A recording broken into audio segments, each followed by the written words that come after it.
Welcome to Code Your English, the channel where we explore powerful ideas to help you think in English, speak with confidence, and connect with the world through deeper, more meaningful conversations. Whether you're on your way to work, taking a walk, or simply taking a break, I'm glad you're here, and I invite you to listen not just with your ears, but with your mind and your heart. Today, we're going to explore something that affects all of us, whether we realize it or not. Social media. Facebook, Instagram, Twitter, or X, as it's now called, TikTok, YouTube, even WhatsApp. These platforms have become a huge part of modern life. They've changed the way we communicate, how we get our information, and how we see ourselves. But here's the big question. Are we using social media, or is social media using us? Think about your own habits. What's the first thing you look at when you wake up? What's the last thing you see before you fall asleep? How often do you check your phone during the day, just out of habit? These small behaviors may seem harmless, but over time, they shape our thinking, our attention, and even our self-worth. This episode isn't about blaming technology or deleting all your accounts. It's not black or white. It's about understanding, really understanding, what role social media plays in our daily lives and in our internal world. Because whether we like it or not, social media is no longer just a tool, it's a mirror. But here's the twist. It's a mirror we've edited, filtered, and sometimes distorted. Which brings us to one of the biggest questions we'll reflect on today. Is social media shaping who we are, or simply showing who we've become? That question might sound philosophical, but it's actually very practical. It touches your sense of identity, your mood, your relationships, your beliefs. And if you're learning English at this level, C1, I know you're not just here for grammar or vocabulary. You're here to express yourself clearly, powerfully, and honestly in a second language. And to do that, you need topics that connect to real life, to how we live, think, and feel. So today, we'll go beyond the surface. We'll talk about habits, emotions, algorithms, identity, mental health, and conscious choices. We'll explore how social media influences our attention, our communication, and our personal growth, and what we can do to take back control. Along the way, I'll be using natural spoken English, the kind you'd hear in a thoughtful conversation. You'll hear idiomatic phrases, expressive collocations, and reflective questions, all designed to help you expand your range and develop fluency in a meaningful context. Now, take a deep breath. This is your time to reflect, to listen deeply, and to grow, both in English and in awareness. Let's begin. A day in the life. How social media sneaks in. Let's take a moment and walk through a typical day. Not a special day, not a holiday, not a stressful work deadline day. Just a regular one. The alarm goes off. Your eyes are still adjusting to the light, and before your feet even touch the floor, your hand reaches, almost automatically, for your phone. It's not a decision. It's not a plan. It just happens. The screen lights up. You check the time, swipe through the notifications, maybe scroll for a few minutes. A few minutes turns into 10, then 20. Before you know it, you're already processing information from other people's lives, their photos, their stories, their updates. You haven't even spoken a word to yourself yet. You haven't had a thought that was truly your own. And yet, your mind is already occupied. This is how social media sneaks in, quietly, casually, like background noise that slowly becomes the main soundtrack. It's not that we choose to give it so much attention. It simply becomes a habit. And like any habit, the more we repeat it, the more it becomes invisible. It becomes normal. Now think about the rest of the day. Maybe you're getting ready for work or class. Maybe you're eating breakfast. Your phone is nearby, always. You get a message, a short video, a new post. Without thinking, you unlock the screen. You scroll. Just for a second, you tell yourself. But what starts as a second becomes a distraction, then a detour, then a drain. Your focus disappears. Your thoughts get interrupted. And worst of all, you don't even notice it happening. The term for this behavior is now widely used: doom scrolling. It means endlessly scrolling through negative or emotionally heavy content, especially news, without any real purpose. But doom scrolling doesn't always feel negative at first. Sometimes it feels like you're staying informed. Sometimes it feels like you're relaxing. But behind that surface, your brain is absorbing a constant stream of stimulation, without pause, without reflection, without control. Have you ever picked up your phone just to check one thing, and then looked up 30 minutes later, unsure of how the time disappeared? That's not a failure of willpower. That's design. These apps are carefully engineered to keep you engaged. Notifications are timed to catch your attention. Algorithms are built to predict what will hold your eyes the longest. It's not personal. It's business. And your attention is the product. Now, let's look a little deeper, because this isn't just about time. It's about thought. Every time you scroll, every time you like, share, or react, your mind is forming tiny habits. Your focus becomes fragmented. Your thoughts become shorter, faster, more reactive. You start thinking in quick comments and short clips. Over time, this constant switching trains your brain to prefer surface-level content. It becomes harder to sit with complexity, to be still with your own thoughts, or to read deeply. And without realizing it, your mental rhythm, the natural flow of your attention and reflection, is reshaped by what you consume. This isn't meant to sound dramatic. It's just reality, and it's important to see it clearly. Because once we become aware of something, we can change our relationship with it. But that awareness has to start with an honest question. So let me ask you, how many minutes or hours of your day do you give away without realizing it?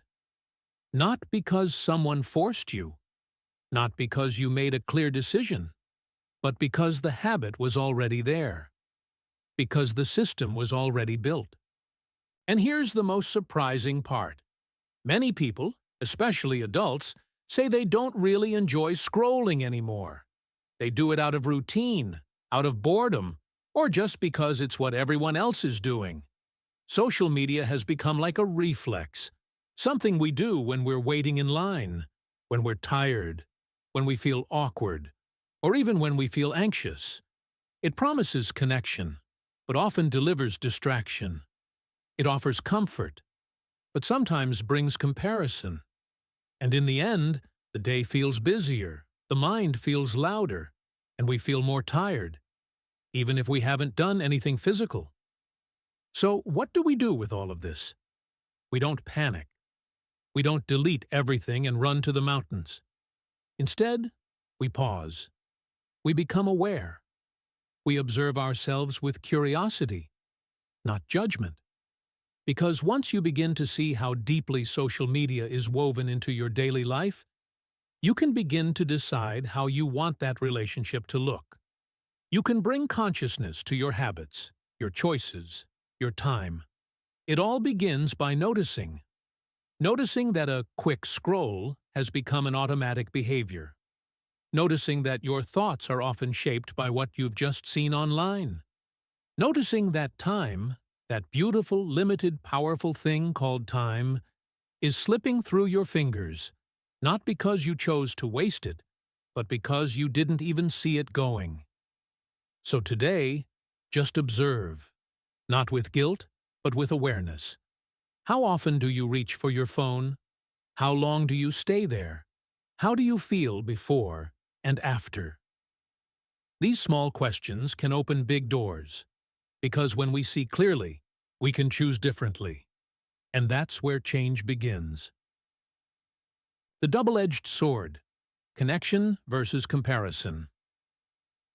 Let's talk about one of the biggest contradictions of our time, something that almost all of us feel, but few of us fully understand. Thanks to social media, we've never been more connected. We can message someone on the other side of the world in seconds. We can see into people's lives, their birthdays, their weddings, their trips, their everyday moments, without even being in the same country. We can follow our favorite artists, writers, speakers, thinkers, and yet, many people feel lonelier than ever before. How is that possible? How can we be constantly surrounded by connection and still feel isolated? Here's the thing. Social media is a double-edged sword. On one side, it offers incredible opportunities for communication, inspiration, and creativity. But on the other side, it can quietly create a sense of disconnection, not only from others, but from ourselves. And at the heart of that disconnection is a subtle emotional pattern: comparison. You've probably heard the phrase, "Comparison is the thief of joy." And nowhere is that more obvious than on social media. You scroll through your feed and see a friend celebrating a promotion. Someone else is on vacation. Perfect beach, perfect weather, perfect smile. Another person just bought a house or got married or published a book. And then there's you, sitting in your kitchen, tired, maybe in your pajamas, wondering if your life is falling behind. Even if you were feeling fine before, suddenly you start doubting yourself. Am I doing enough? Am I successful enough? Am I interesting enough? This is the danger of curated realities. What we see online is not the full picture. It's the highlight reel. Just like a sports clip that only shows the goals, not the missed shots or the hours of training, most people share only their best moments. The good lighting, the good news, the carefully chosen caption. There's nothing wrong with that.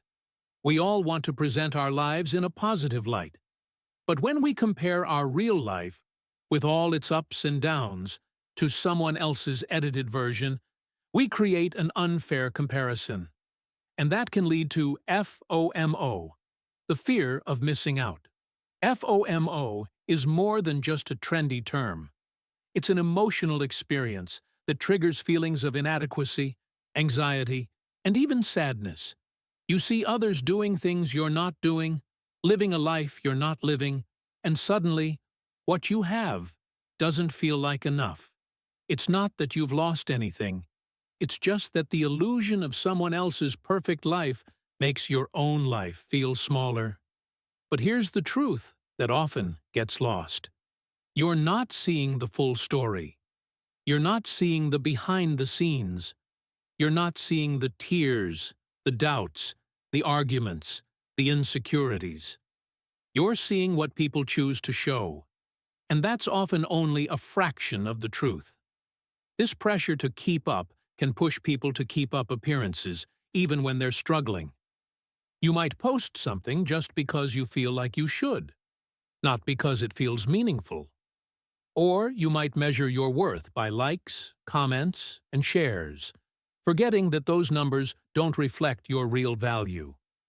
This constant chase for validation, for digital applause, can leave you feeling emotionally drained, even if your feed looks full of joy. And here's another question to consider. How many of your online connections actually feel like real connections? You might have hundreds, even thousands, of followers, but how many of them know what you're going through? How many people could you actually call if you were having a hard day? That's the paradox. We are more visible than ever, but sometimes we're less truly seen. Social media, in this sense, is a blessing and a curse. It gives us access to incredible people, ideas, and experiences. It helps us stay in touch with loved ones and discover communities we would never find otherwise. But if we're not careful, it also becomes a trap, one that makes us chase connection through comparison and forget the importance of depth, honesty, and emotional presence. So what can we do? We can start by becoming aware of how we feel when we use social media. Does it uplift you or leave you feeling less than? Do you feel inspired or insecure? Are you posting because you want to share something meaningful? Or because you want to prove something? These aren't questions to judge yourself. They're questions to understand yourself. And understanding is the first step toward making conscious choices. Another useful practice is to remember this simple truth. You never see the whole picture. No matter how perfect someone's life looks online, there is always more behind the screen. Every person has struggles. Every smile has a story. Every image has a frame, and something outside of it. You can also remind yourself that success and happiness aren't limited resources. Just because someone else is shining doesn't mean your light is any less bright. We're not in competition. We're all just trying to find our way.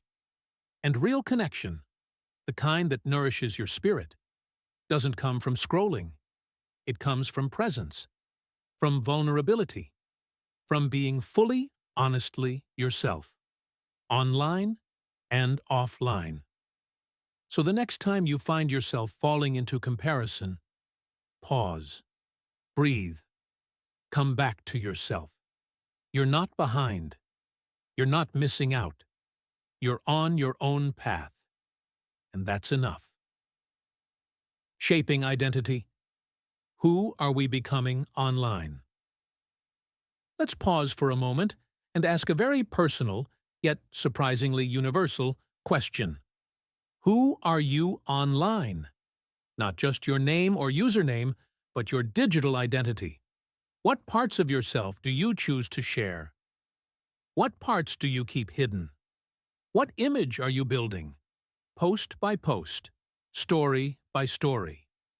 Social media gives us something that previous generations never had: the ability to shape and share our identity in real time.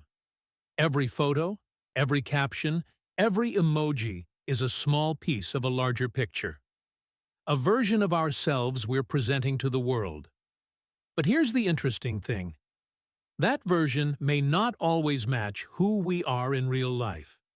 And sometimes, the gap between our online self and our real self becomes larger than we'd like to admit. This brings us to an important distinction: authenticity versus performance. Authenticity means being true to who you are. It means showing up honestly, without trying to impress or fit a mold. Performance, on the other hand, means playing a role. It's not necessarily fake, but it's often carefully managed. It's designed for effect, to entertain, to attract attention, to gain approval. Now think about your own experience. When you post something online, whether it's a photo, a thought, a video, or a reaction, what drives that choice? Is it a desire to express yourself, or to be seen a certain way? Do you post who you are, or who you wish to be?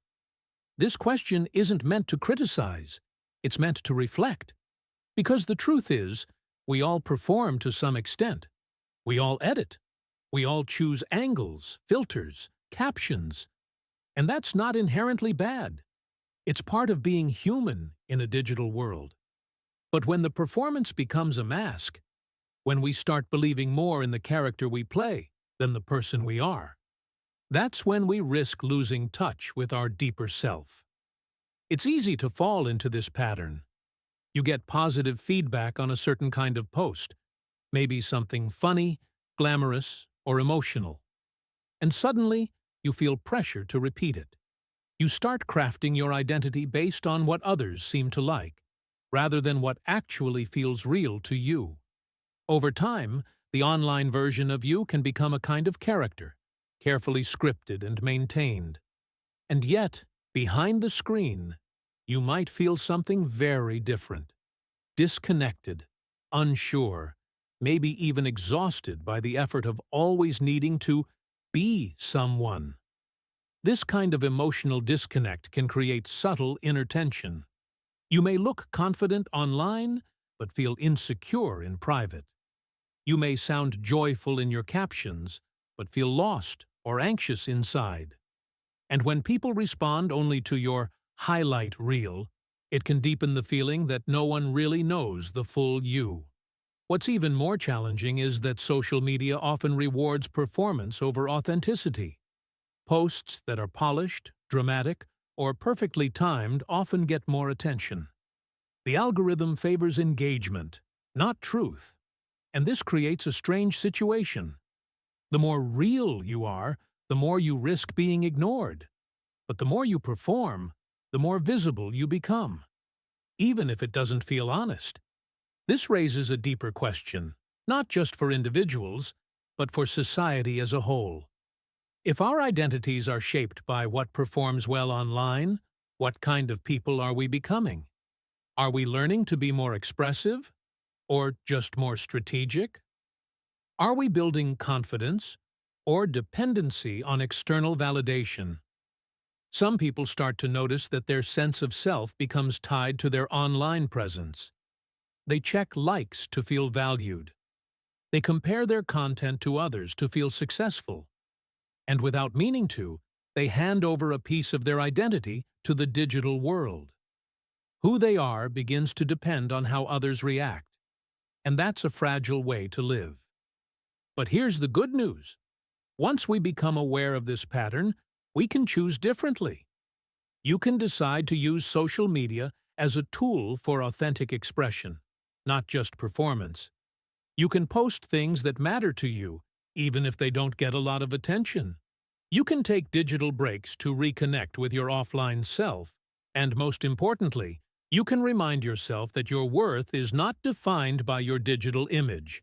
Let me say that again. Your worth is not defined by your digital image, not by your followers, not by your likes, not by your comments.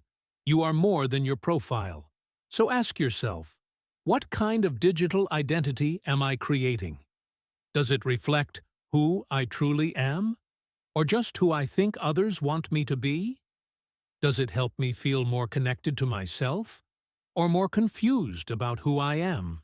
These are not easy questions, but they are important ones, especially in a world where identity is no longer private, where it's performed, observed, and evaluated 24/7. We need the courage to be honest, the awareness to reflect, and the wisdom to protect the parts of ourselves that don't need to be shared to be real. In the end, authenticity doesn't mean sharing everything. It means that what you do share is rooted in truth, your truth. And when you live from that place, both online and offline, you create a stronger, more peaceful sense of self, one that doesn't need to perform because it already belongs. Mental health and emotional well-being. Let's take a breath and shift the focus inward, toward something that often gets pushed aside in conversations about social media: our mental health. In recent years, more and more people have begun to notice a quiet, growing sense of exhaustion. Not physical, but mental. A kind of invisible tiredness that doesn't come from work or exercise, but from constant connection, constant input, and constant pressure to be seen, noticed, and validated. At first glance, social media seems harmless, even helpful. You open an app, scroll through some updates, like a few posts, maybe watch a short video. It feels like a break, a moment to relax. But over time, this seemingly light activity can lead to deeper emotional and cognitive consequences. And many of us only notice when the effects have already started to show up. Anxiety, reduced attention span, mood swings, difficulty sleeping, even a sense of disconnection from ourselves. One major factor is attention fatigue. Your brain, just like your body, has limits. It can only process so much information at once. But when you're constantly exposed to notifications, headlines, videos, messages, and comments, your attention becomes fragmented. You're pulled in 10 directions at once. And slowly, it becomes harder to concentrate, harder to finish tasks, and harder to enjoy simple, quiet moments. You begin to lose your mental presence, and your mind starts jumping from one thing to the next. Not because you want to, but because it's been trained to do so. Another invisible pattern is related to something called the dopamine feedback loop. Dopamine is a chemical in the brain that's connected to motivation and reward. Every time you get a like, a message, or a new follower, your brain gets a little hit of dopamine. It feels good, briefly. And so, your brain starts to crave it. You check your phone more often, waiting for that next small reward. But like any short-term pleasure, the effect doesn't last. Over time, you need more frequent stimulation just to feel the same excitement. And if the rewards don't come, you may feel anxious or empty, even if you don't fully understand why. This loop is part of what keeps people scrolling late at night, even when they're exhausted. It's what makes you pick up your phone during a quiet moment, instead of sitting with your thoughts. It's what turns a tool for connection into a cycle of dependence, not just on the platform, but on the feeling of being seen.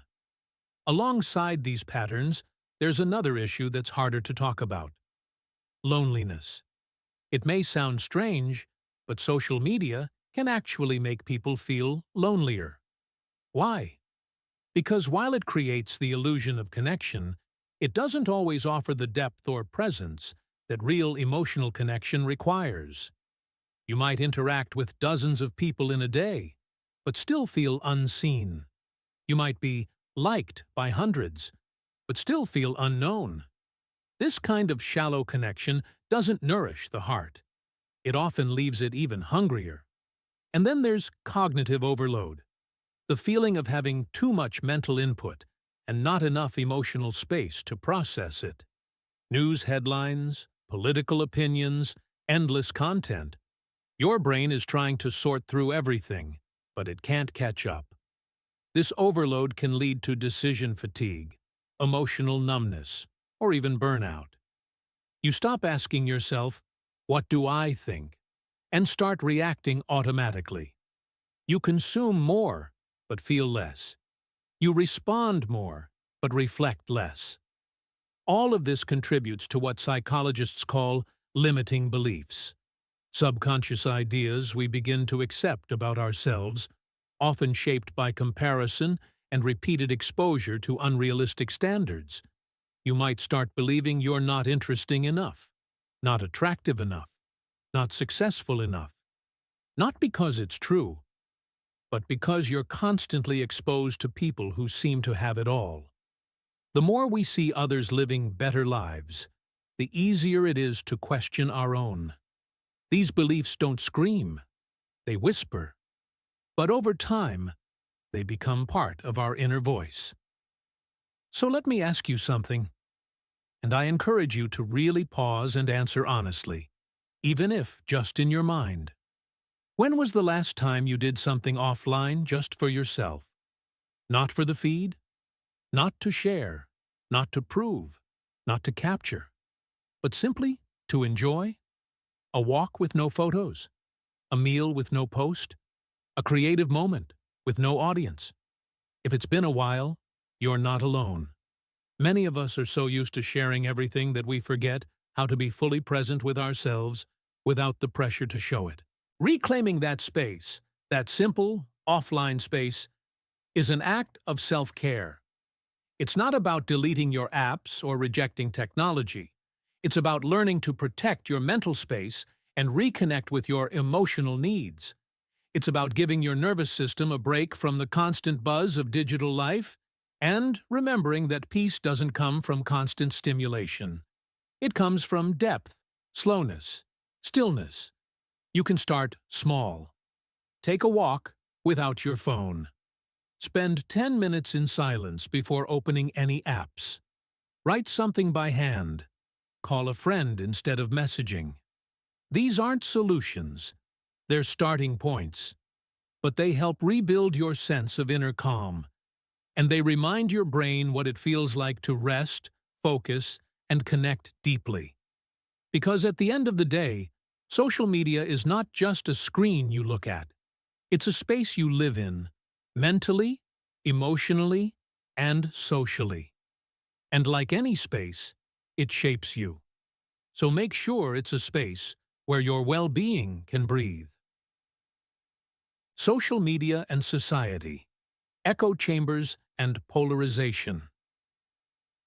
Whether we notice it or not, social media is no longer just a tool we use. It's become a lens through which we perceive the world, and, at times, even a mirror reflecting our beliefs back to us. One of the most profound yet subtle ways this happens is through what we call echo chambers. Digital environments where users are primarily exposed to opinions and information that align with their existing views. Algorithms designed to keep us engaged study our likes, clicks, shares, and even how long we pause to watch a video. Based on this data, they curate our feeds, prioritizing content that resonates with us. While this personalization may seem convenient at first, it can gradually isolate us from differing perspectives, turning our feed into a one-sided stream of confirmation rather than a multifaceted space for critical thought. In this kind of environment, filter bubbles emerge.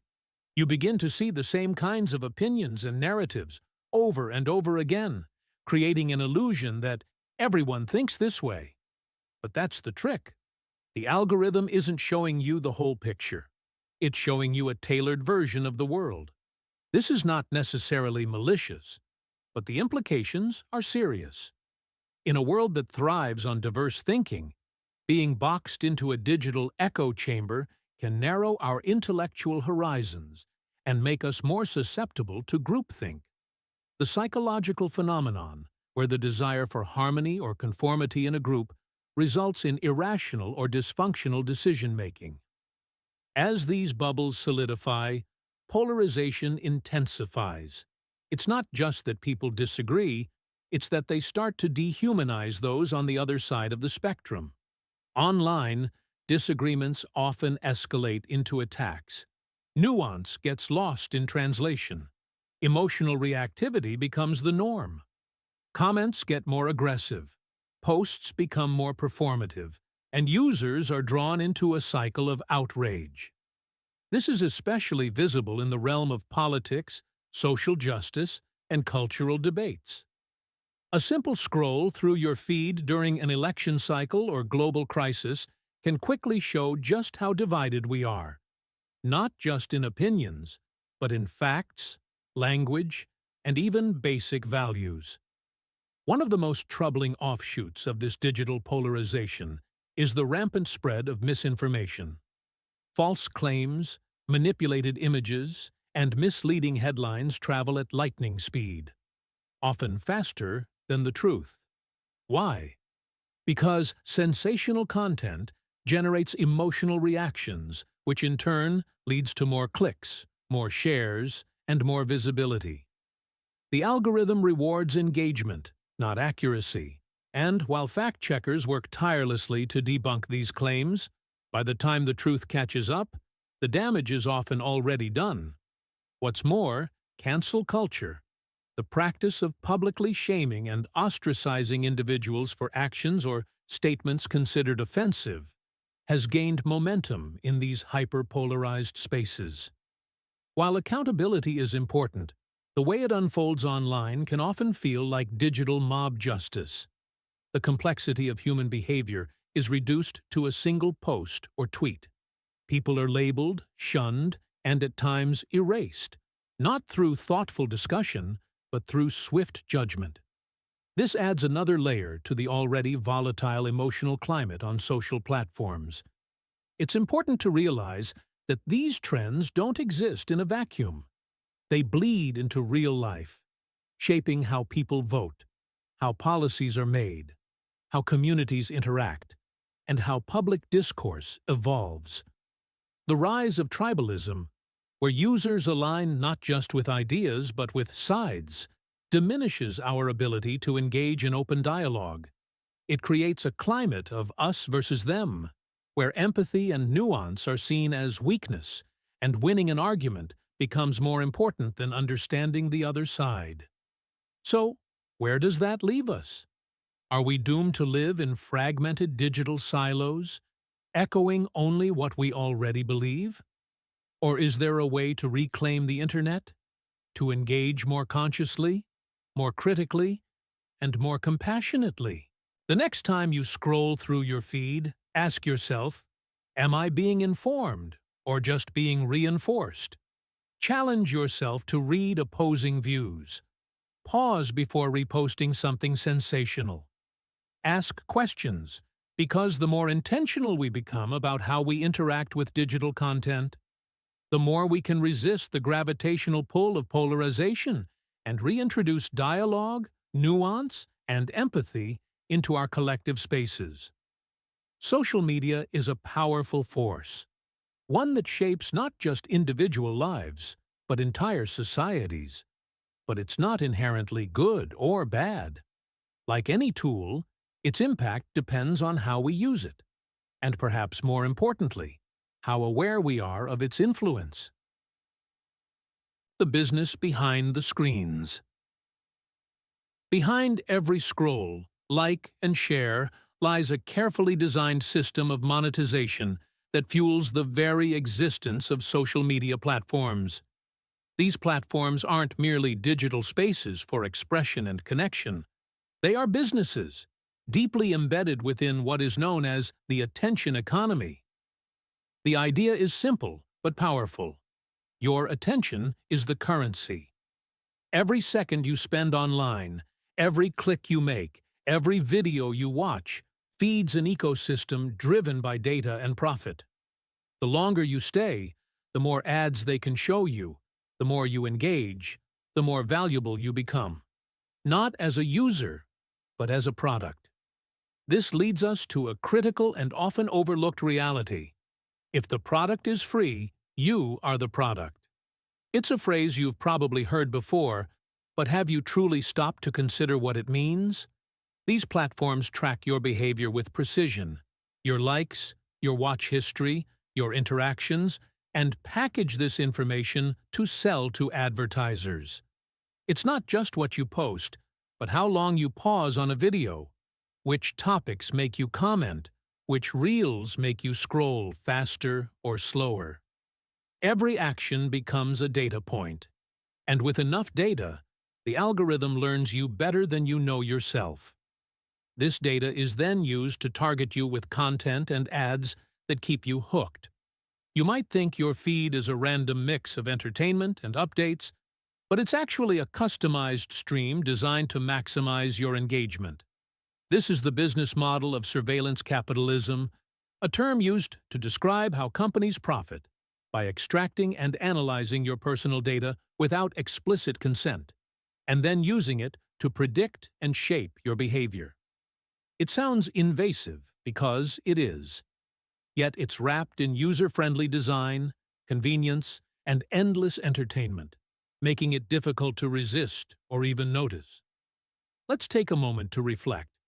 Have you ever bought something you didn't really need, but that kept showing up in your feed until it felt impossible not to click Buy Now? That's not coincidence. It's calculated exposure, driven by deep learning algorithms and psychological insights. Your impulses are not just observed, but influenced. This raises serious ethical concerns about manipulation, autonomy, and privacy. Are we truly making decisions for ourselves, or are we being subtly nudged in directions that benefit corporate interests? Moreover, these platforms don't just sell products, they sell influence. Political campaigns, social movements, corporate messaging, everything flows through the same monetized channels. Visibility can be bought. Truth can be outpaced by virality. And because the algorithm rewards content that sparks strong emotions, especially anger or outrage, what spreads is often not what's accurate or thoughtful, but what's provocative and polarizing. The end result? A society shaped not by what we need to know, but by what keeps us clicking. There's a term in behavioral economics called choice architecture, the idea that the way options are presented influences the decisions we make. Social media platforms are master architects. The layout of your feed, the placement of ads, the timing of notifications, all these are not random. They're designed to steer your behavior in subtle ways, increasing screen time and deepening engagement. And while this might seem harmless on the surface, it becomes deeply concerning when applied to decisions about health, politics, relationships, or personal identity. So, what can we do about it? First, we need to become more critical and aware users. Understanding the business model behind the screen gives us the power to make more conscious choices. When you realize your attention is being monetized, you begin to ask better questions. Do I really want to spend an hour here? Why am I seeing this content? Is this ad serving me, or am I serving it? Second, we must advocate for greater transparency and regulation. Social media companies are some of the most powerful and least accountable entities in the world today. They wield enormous influence over public opinion, consumer behavior, and even mental health, but with minimal oversight. As users, we have a voice. Supporting ethical tech, using privacy tools, and demanding more from platforms can slowly begin to shift the landscape. Finally, let's remind ourselves of the human side of this digital world. Behind every piece of content is a person, just like you, trying to find meaning, connection, or success. But when those efforts are filtered through a system designed to exploit attention, we risk losing something essential: our agency, our time, our values. So next time you open an app, ask yourself, not just, what am I doing here? But who profits from me being here? Because the answer might reveal more than you expect. Taking back control, conscious use of social media. Despite the overwhelming presence of social media in our lives, there's a growing movement toward reclaiming our autonomy. It begins with a shift in mindset, recognizing that social media is a tool, not a tyrant. Just like any powerful tool, it can be used to build or to break, to inspire or to distract. The key lies not in total rejection, but in conscious engagement. It's about moving from autopilot to intentional use, from being pulled by the current to steering the ship. In simple terms, you're the driver, not the passenger. Many of us instinctively reach for our phones the moment we wake up, or during even the briefest moments of stillness. We scroll without thought, react without pause, and absorb more content in a day than previous generations did in weeks. This is not by accident, it's by design. Social media platforms are engineered to maximize engagement, using psychological principles like intermittent reinforcement to keep us hooked. But awareness is the first step toward change. When we understand the mechanisms at play, we can begin to make more empowered choices. So what does conscious use look like in practice? It starts with digital boundaries. That might mean setting app timers, turning off notifications, or deciding on specific times during the day when you'll check social media, and sticking to them. It could involve unfollowing accounts that leave you feeling drained, jealous, or inadequate, and curating a feed that uplifts, educates, or entertains in a meaningful way. It might also mean protecting your attention like a valuable asset, because it is. In the attention economy, your focus is currency, and you have the right to spend it wisely. Another powerful strategy is to adopt mindful scrolling. Before opening an app, pause and ask yourself, why am I going there right now? What do I hope to get out of it? Is it boredom, loneliness, or the desire for connection? Often, we scroll not out of need, but out of habit. Bringing intention to this behavior is not about shame, but about alignment. When our digital actions match our real values, we experience less internal conflict and more emotional clarity. Then there's the idea of screen-free rituals, intentional time away from devices, not as punishment, but as restoration. This could be a morning walk without your phone, a book before bed instead of endless reels, or even a simple meal enjoyed without digital distraction. These moments reconnect us with the present and give our minds a chance to process, breathe, and reset. After all, the richness of life doesn't exist on a screen. It exists in your senses, your relationships, your quiet reflections. Of course, none of this is about perfection. There will be days when you fall back into old habits, and that's okay. The goal isn't to disconnect completely, it's to reconnect meaningfully. The question to reflect on is this: could you be more intentional without completely disconnecting? This doesn't require a digital detox or deleting every app. It just requires presence. It asks you to notice how you feel after time online. Energized, informed, inspired, or anxious, numb, and scattered. Small shifts create lasting change. Even a 10% increase in awareness can lead to significantly more peace, focus, and self-respect. The challenge is not technical. It's psychological. It's about reclaiming ownership over your attention, your time, and ultimately, your identity. Social media doesn't get to define who you are or how you feel. You do. You get to decide how you show up online and, more importantly, how you show up for yourself. In the end, it's not about quitting the digital world. It's about participating in it with your eyes open and your values intact. It's about remembering that life happens in the now, not just in the feed. You are not a passive consumer. You are a conscious creator. And every post, every pause, every choice is an opportunity to take back control, not just of your screen, but of your story. As we come to the end of this thought-provoking journey through the layers of social media, it's time to pause, not just to look back, but to look within. Over the past few minutes, we've uncovered how deeply intertwined social media has become with our personal identities, mental health, and even the structures of society itself. We've explored how platforms designed for connection often end up distorting it. We've examined how our self-presentation online may not always align with our true selves, how the algorithms shape not only what we see, but what we believe, and how our time and attention have become valuable currency in an economy we rarely think about.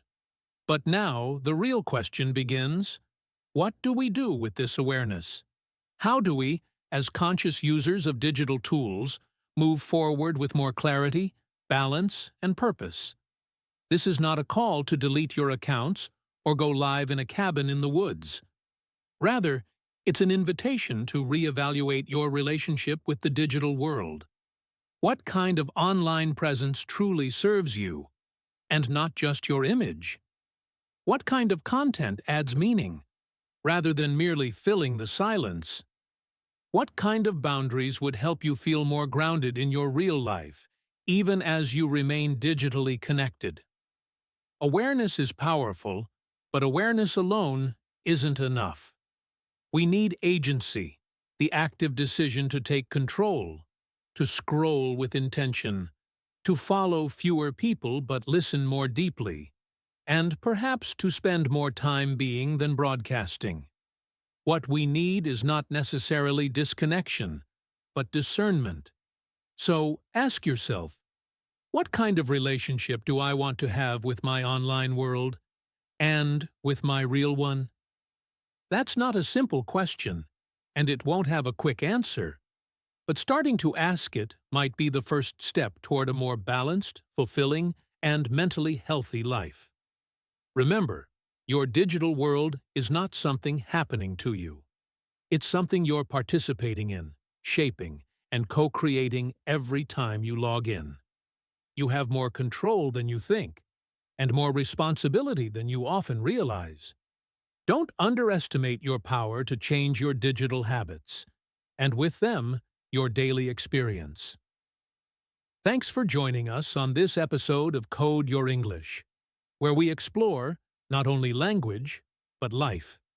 If you found this reflection valuable, consider listening again, speaking your thoughts aloud to build fluency, or sharing this episode with a friend.